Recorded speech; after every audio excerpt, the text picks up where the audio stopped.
Did she seriously think that was appropriate for a wedding?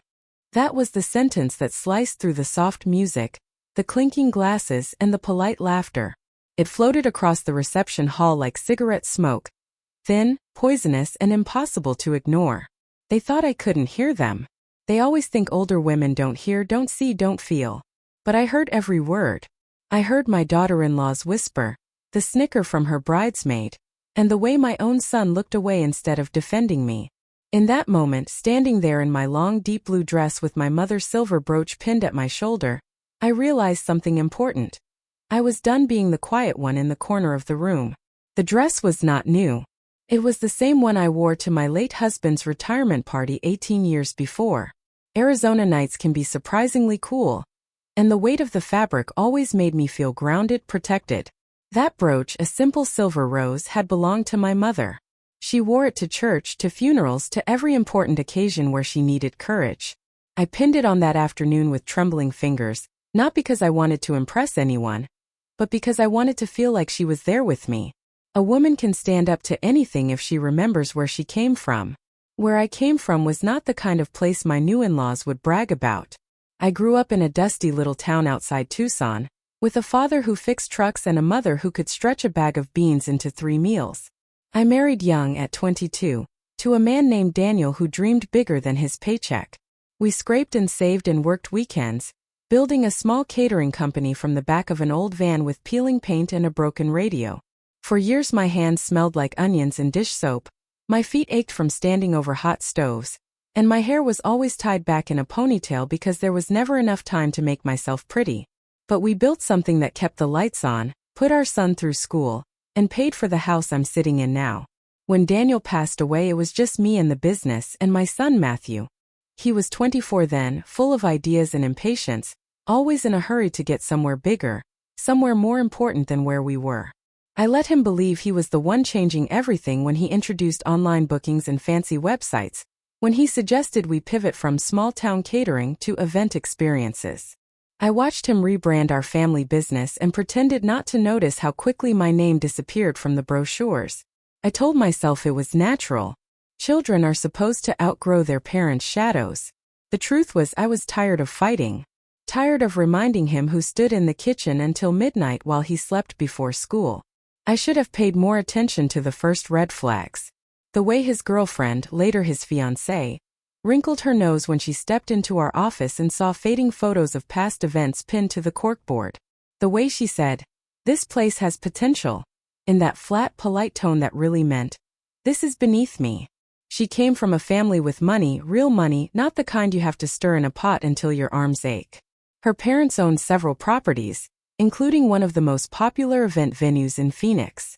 When Matthew told me they wanted to partner up, I heard what he didn't say out loud. They thought they were doing us a favor. Over dinners I cooked and they barely touched. I listened to her talk about modernizing and elevating the brand. I listened to her mother explain how they could take things off my plate by bringing in their own staff and management team. I listened to my son describe how freeing it would be for me to step back, finally relax, and let the professionals handle it. And I smiled. I smiled even when my appetite vanished, even when my fingers curled around the edge of the table so tightly that my knuckles turned white. Because what else was I supposed to do? Scream that I had been the professional for 30 years? That the only reason they had anything to elevate was because I had refused to let the business die during the lean years? I told myself they were just excited. I told myself this was the next chapter. I told myself that maybe, just maybe, being appreciated wasn't as important as seeing my son happy. That was my first betrayal, the one I committed against myself. Then came the wedding planning. It started as a series of small exclusions. I wasn't asked about the date. I wasn't asked about the guest list. I wasn't asked about the menu, which stung more than anything. Instead, I received an email, yes, an email from the bride outlining the creative direction for the food. There were phrases like fusion small plates and curated culinary experience, all of it sounding like something that had never seen the inside of a real kitchen. Our company, the one I had built, was not even mentioned as an option. They were using her family's venue, her family's preferred caterers, her family's planner. My son forwarded me that email with a cheerful, "Isn't this exciting, Mom?" and a smiley face. Red flag after red flag waved in my face, but I pushed them down like unwanted thoughts. When I offered to help in any way, the bride thanked me sweetly and said, "We don't want you to work, we just want you to enjoy the day." It sounded kind, but what I heard was, "We don't want you to be visible. We don't want you to be part of what we're building." Still, I nodded and said it sounded wonderful. I spent days thinking about what to wear. I know that sounds shallow, but when a woman reaches a certain age, people stop looking at her as someone who can turn heads. They see comfort shoes and soft cardigans. They see someone who blends into the background. I didn't want to compete with the bride or appear flashy, but I refused to look like a shadow at my own son's wedding. So I pulled the blue dress from the back of my closet, ran my fingers over the fabric, and remembered how Daniel had looked at me when I first wore it. All warmth and pride and a low whistle he never used in public. The dress had outlived him, and in some ways it had outlived parts of me too. So there I was on the night of the reception, standing near the doorway with a glass of water in my hand, watching my son whirl the woman he'd chosen across the dance floor. The venue was stunning, I'll give them that. High ceilings with crystal chandeliers, floor-to-ceiling windows framing the desert sunset, the faint smell of citrus and polished wood. It was the kind of place I used to drive past on my way to little backyard weddings, wondering what it would feel like to be that kind of client. I never imagined I'd be standing there as the mother of the groom, feeling like an uninvited extra on my own set. That's when I heard it. Did she seriously think that was appropriate for a wedding? The words came from the bridesmaid in the pale pink dress, her voice dripping with amusement. Another voice chimed in. My grandma at least knows how to dress her age. And then the one that hurt the most, familiar male and slightly embarrassed, just ignore it. She doesn't know any better. My son, explaining me away like a social inconvenience. Something inside me went very still. It wasn't anger at first.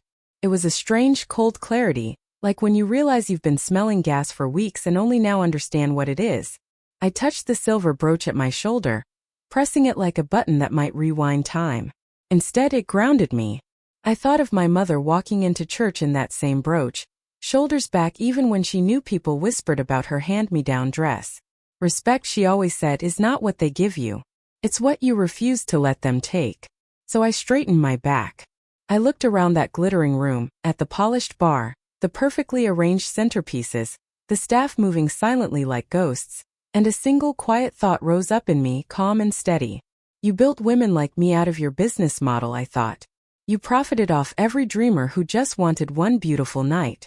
And without quite knowing how it would happen, without having a plan or a timeline or even the faintest idea of the cost, I felt a promise forming in my chest, as solid and unbreakable as the desert rock beneath our feet. This will never happen to me again. They mocked my dress that night, but they had no idea what kind of woman was wearing it, or what she was about to take back. I didn't leave the reception immediately, not because I wanted to stay, but because walking out would have given them exactly what they expected. Instead, I drifted toward a quieter corner of the room, where the lights were softer and the DJ's music thudded like a heartbeat through the floor. I watched the crowd swirl, lace dresses, expensive suits, champagne glasses reflecting gold. It all looked like a world I had been allowed to enter only as an observer. My presence didn't matter. My absence wouldn't have been noticed. That realization settled over me heavier than the fabric of my dress. A waiter walked past carrying a tray of tiny bites stacked artfully on spoons. I recognized the style. Her family's catering firm was known for this type of pretentious minimalism. A single bite you're supposed to pretend is a meal. He paused when he saw me looking. Would you like one, ma'am? He asked gently. I took a spoon, tasted it, and almost laughed. It was delicate, pretty, and soulless. Food with no heart, perfectly aligned with the people who had chosen it. For a moment I missed the smell of my own kitchen, the sizzle of onions in a pan, the heat of a real stove. My food had always fed people. Their food performed. Across the room, the bride's mother lifted her champagne flute. A toast, she called out, her voice carrying easily. People gathered. I stayed where I was, though my son gestured at me with a small, impatient flick of his hand, as if summoning someone who was blocking the aisle. I didn't move. As we welcome our families together, the bride's mother said, beaming, we celebrate not only love but growth, new chapters, new opportunities. Her eyes landed on me briefly, cool and dismissive. We are grateful for everyone who helped this day come to life. Everyone except the woman who had spent 30 years building the very business they now excluded. The bitterness in my throat tasted sharper than the champagne I hadn't been offered. When people dispersed, a young woman approached me. One of the bride's cousins, I think. She gave me an awkward smile. "Oh, I didn't recognize you. I thought you were one of the staff." She laughed lightly, as if expecting me to join in the self-deprecation. Something inside me cracked again. A quiet, controlled fracture. "I'm the groom's mother," I said calmly. Her face drained of color. Oh my gosh. "I'm so sorry, your dress, I thought." "It's fine," I said, because I didn't trust what might spill out if I said more. It wasn't fine. It was humiliating in a way I hadn't felt since I was a young bride walking into my husband's wealthier family's home for the first time. Back then, I told myself I would earn their respect through hard work. Tonight, I realized I had been trying to prove myself for most of my life. And this was where it led. Another betrayal came later, subtle but deep. When it was time for the mother-son dance, the DJ announced it cheerfully. People clapped. I stepped forward, smoothing my dress, preparing myself. My son walked toward me with a stiff smile, stopping just short of arm's reach. "Mom, small change of plans," he said quietly. "Her stepfather wants to do a dance with her first. You don't mind, right?" It wasn't a question. He had already made the decision. I nodded slowly. Of course. He didn't notice the way my fingers trembled. He didn't notice how my heart squeezed painfully in my chest as the bride danced with the man she called Dad. While I watched from the sidelines, I had held my son's feverish body against my chest when he was 3. I had stayed up sewing a costume the night before his third-grade play. I had washed his soccer uniform 100 times, sat through every school conference, and packed lunches for years. But none of that had a place in this room.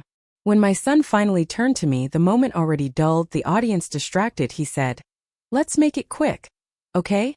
People want to get back to dancing. Quick. Efficient. Like crossing something off a checklist." His hand on my shoulder felt unfamiliar. Too light, too careful, like he didn't want to crease my dress. Or maybe he didn't want to be seen holding me for too long. I moved through the steps automatically, each sway stirring memories of simpler days. His eyes drifted around the room the entire time. I whispered, "Are you happy, sweetheart?" "Yeah," he said absently. "Just a lot to manage." A lot to manage. That was what I had become. That was betrayal number 2. Later, when the photographer gathered family for portraits, I hovered close enough to join the group but far enough not to presume. The photographer waved me forward. But before I could step in, the bride's mother said, "Let's do immediate family first." I froze. Immediate family. The word stung, sharp, dismissive, deliberate. My son didn't correct her. He simply moved into position beside his new wife, looking content, comfortable, complete. The photographer snapped the photos, each flash punctuating a truth I had tried to ignore. I was being erased, one polite gesture at a time. When they finally called me into the frame, it was with the same energy used to include distant relatives out of obligation. I stood beside them, smiling tightly, aware of how stiff I must look. The brooch on my shoulder felt heavier, almost hot, as if reminding me I wasn't powerless even when they treated me as if I were. The final betrayal of the night came not in words, but in a moment so small and cutting that I still feel it in my chest. As the evening wrapped up, the newlyweds prepared to leave. Guests lined up with sparklers. I stepped toward Matthew, wanting a private word, maybe even a proper goodbye. But he barely paused. "Love you, Mom," he said quickly, kissing my cheek without meeting my eyes, then jogged off to join the bride's family for a final round of photos. I stood there holding a sparkler that hadn't been lit, watching as he laughed with people who had known him only a few years while I, who had known him his entire life, waited on the sidelines. The desert breeze picked up, carrying the faint scent of citrus and dust. My dress fluttered around my legs. I suddenly felt foolish, standing there in the garment that meant so much to me but so little to them. The silver brooch caught the last bit of light before the sun dipped fully, a glint of stubborn resilience in a world that wanted me dimmer. As they drove off, people clapped and cheered. I didn't. I felt hollow, scraped clean by a series of tiny cuts that together became a wound. And yet, beneath the ache, something else stirred. A slow-burning ember of resolve. This isn't how my story ends, I thought. Not as decoration. Not as background noise. Not as the woman they overlook. I walked to my car without saying goodbye. My heels clicked against the pavement, each step sharpening a growing certainty. They had taken my kindness, my humility, my history, and tossed them aside like something out of fashion. They mocked my dress, my presence, my place in the world. They were about to learn who they were dealing with, and I would not need to raise my voice to deliver justice. The next morning I woke with the kind of clarity that doesn't come from sleep but from something deeper. An internal shift, a quiet but undeniable resolve. My body felt heavy, as if yesterday's humiliations were still draped across my shoulders, but my mind was alert, sharpened in a way I hadn't felt in years. The desert sun filtered through my blinds, warm and unapologetic, illuminating the blue dress I had draped over a chair the night before. It looked lifeless now, pooled like water, the silver brooch glinting in accusation or encouragement. I couldn't quite tell. I sat on the edge of my bed for a long moment, running my fingers over the brooch. The rose petals, delicately etched, reminded me of my mother's resilience. She never let anyone dictate her worth. I had forgotten that strength somewhere along the road of raising a son, running a business, and making myself smaller for the comfort of others. Yesterday's wounds reopened something old inside me. Something fierce, steady, and long overdue. By 8 a.m. I had poured myself a cup of coffee and was sitting at the kitchen table, staring at old business files I hadn't touched in months. Ledger books, licensing documents, the original partnership agreement my husband and I signed when we formalized our catering company. A whole life of sweat and sacrifice contained in a stack of faded paper. I had stepped back from the business because my son had insisted it was time for me to enjoy life. But deep down, I knew he wanted room to reshape things in a way that didn't involve his mother. I let him. And look where that got me. Never again. I opened my laptop and began researching property records, guided by a memory from months ago. An offhand comment the bride's mother made about the rising taxes on their event venue. I remembered how she'd mentioned, considering selling if the right offer came along. My heart began to beat faster. What if I was the right offer? I didn't have the cash, of course, but I had something better: equity. The catering company had grown substantially under my decades of labor, and my son's recent additions. Our brand was recognizable across parts of Arizona. Bookings were steady. But most important, the business was still 49% mine. My late husband had insisted on that when we updated our documents. Just in case, he'd said, smiling as if I'd ever need protection from our own child. But he was right. I was still a co-owner, and the business had value I could leverage. I spent hours gathering everything: financial statements, profit records, client lists, years of tax filings. It felt strange and empowering to reclaim territory I had allowed others to fence off. Each document was a reminder that I wasn't someone easily dismissed. I had built something real, and they had forgotten that. Around noon I called an old friend, Mara, a retired real estate agent with a sharp mind and even sharper instincts. She had been with me through every major milestone of my life, including Daniel's passing. When she heard my voice, she said, "You sound like you're about to burn something down." "Not burn," I said quietly. "Rebuild." She didn't ask for details until I was ready. I told her everything: the mockery, the exclusion, the dress, the mother-son dance, the way they treated me as if I were decorative at best and burdensome at worst. When I finished, there was a long silence. "Okay," she said. "Tell me what you want to do." "I want their venue," I said. The words came out so smoothly they startled me. "And I think I can get it." Mara exhaled a low whistle. "That place? It's expensive. But not impossible. Not if you're serious." "I'm very serious." She didn't laugh. She didn't tell me I was being dramatic. She didn't remind me of my age or my limitations. Instead, she said, "Send me everything you have. I'll run numbers. But if you want this, you'll need to move fast. They've been struggling, quietly but struggling." A flicker of triumph sparked in my chest. I had suspected as much. That kind of lavishness is often a mask for debt. After we hung up, I returned to the dress draped over the chair. I picked it up, feeling the weight of the fabric. It looked different now, not humiliating but symbolic. This was the dress they mocked, the dress that made them wrinkle their noses and whisper. But this was also the dress in which I had stood quietly and observed everything. Every slight, every tone, every flicker of embarrassment on my son's face when he looked at me. I placed the dress gently in a garment bag and tucked the brooch inside the pocket. I didn't know why, but I felt certain I would need them both again.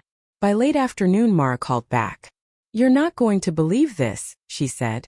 "Their taxes are overdue. The property is technically in pre-foreclosure review. They're trying to keep it quiet, but it's bad." My breath caught. Meaning?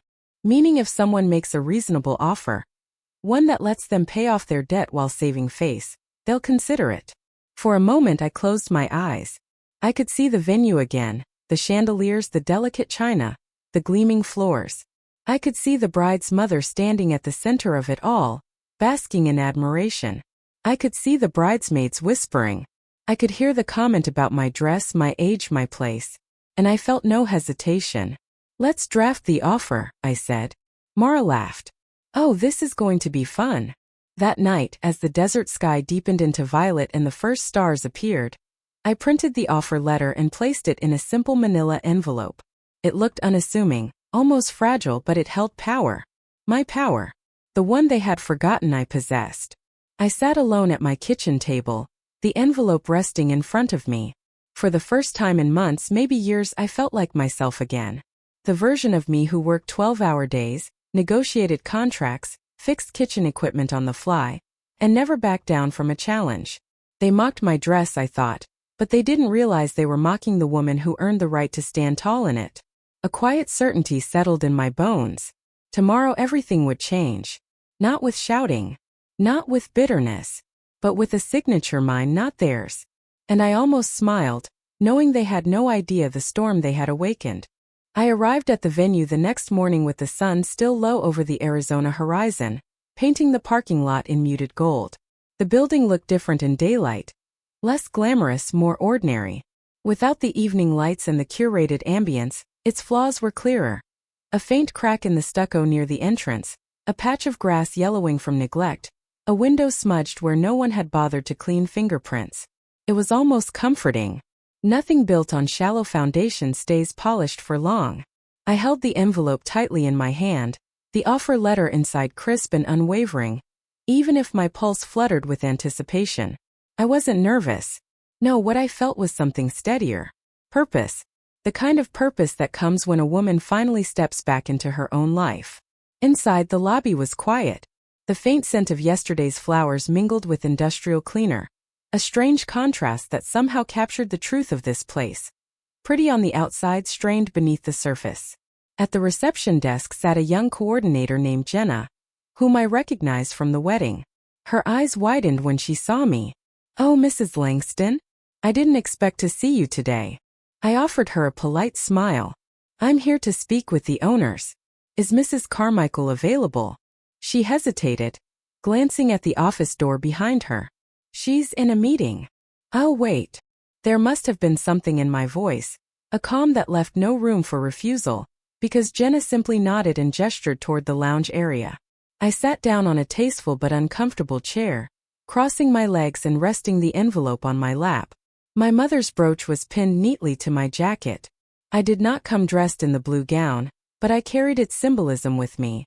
They mocked the dress, but it had become my armor. Minutes passed. Then the office door opened and out stepped Mrs. Carmichael, the bride's mother, with her husband close behind her. They were speaking in hushed voices, frustration etched across their faces. When she spotted me, her eyebrows rose in visible surprise. "Why, hello," she said, her tone polite but strained. "We weren't expecting visitors this morning." "I won't take much of your time," I replied, rising slowly. "I'm here on business." Her husband looked me over, confusion flickering. "Business?" I held out the envelope. "You should read this." She took it, clearly intrigued despite herself. I watched closely as she slid out the papers, her eyes scanning line by line. Her expression shifted quickly, first disbelief, then alarm, then something almost like fear. Her husband leaned in, snatching the papers from her to confirm what she wasn't imagining. "This is an offer to purchase the venue," he said stiffly. "It is," I replied. "It's substantial," he added, voice tightening. More than we expected.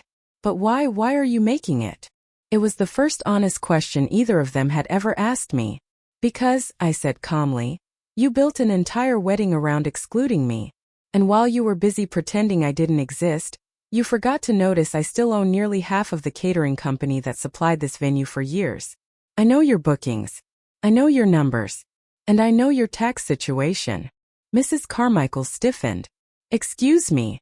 You heard me, I said, my voice steady. Your overdue taxes put the property at risk. You're leveraged more than is comfortable.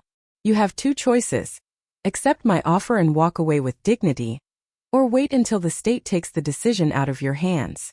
Jenna, sitting at the front desk, pretended not to hear, but her eyebrows said otherwise. Mrs. Carmichael's cheeks flushed. You're blackmailing us? No, I said. I'm offering a lifeline. And considering how you treated me yesterday, I'd say it's more grace than you deserve. She opened her mouth to argue but stopped. Her husband, paler now, cleared his throat. We need to discuss this, he said quietly. You have until tomorrow, I replied. After that, the offer drops. As I turned to leave, the glass door swung open, and there stood my son and his new bride. Their laughter died instantly when they saw the scene. Their parents pale and shaken, me holding my ground with an envelope in hand. Mom, Matthew said slowly. What's going on? Before I could answer, Mrs. Carmichael snapped. Your mother is trying to buy our venue. The bride gasped. Why would you do that?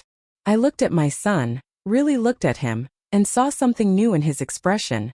Uncertainty. Doubt. A faint crack in the certainty he had built about who I was. I'm doing it, I said softly, because I won't be dismissed from my own life anymore. The room stilled. My son blinked. Mom, you're serious? Very, I said. I have the means, the right connections, and more understanding of this industry than your entire in-law family combined. I built my business from nothing. I fed families.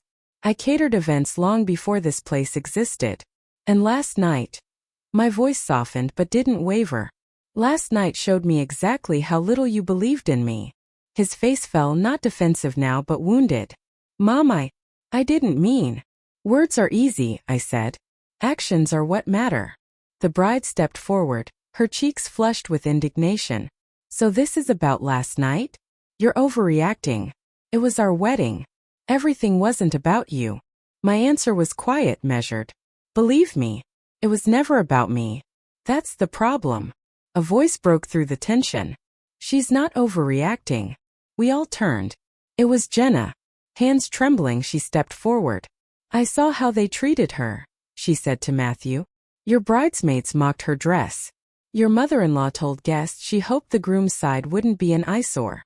And when she wore that beautiful brooch, your wife said, Enough, the bride snapped, but the damage was done. Whispers spread. Staff stopped what they were doing. A few other early vendors arriving for a walkthrough froze mid-step. The truth was out. My son looked stricken, eyes darting between us. Mom, I didn't know. No, I said softly. You didn't want to know. Silence pulsed through the room. Then Mrs. Carmichael exhaled shakily. We'll accept the offer.